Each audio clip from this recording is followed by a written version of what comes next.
6 hari jelang Hari Raya Idul Fitri 2019, Terminal Damri Palembang sudah mulai ramai dipadati warga yang ingin mudik ke kampung halaman masing-masing. Terlihat pemudik yang baru berdatangan yang sedang menunggu dan yang sedang mengantri di loket tiket Terminal Damri. Petugas lapangan Damri Palembang, Fauzi, mengungkapkan, dibanding tahun kemarin, pada tahun ini full Damri mengalami peningkatan pemudik hingga 10% terhitung H-6 Lebaran.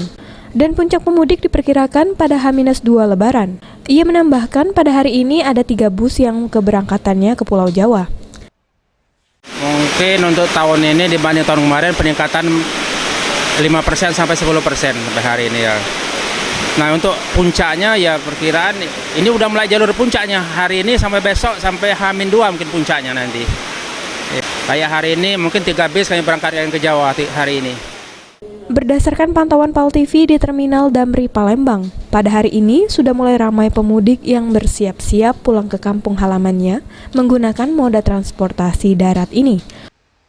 Pemirsa, saat ini saya sedang berada di Terminal Damri Palembang. Pada H-6 Lebaran ini, suasana di Terminal Damri Palembang terpantau ramai.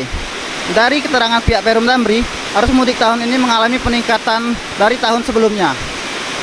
Ini saya sedang berada di samping pemudik. Pak, namanya apa? Saya nama Suparno. Ini mau mudik mana, Pak? Mau mudik ke Jawa Tengah, ke Purworejo.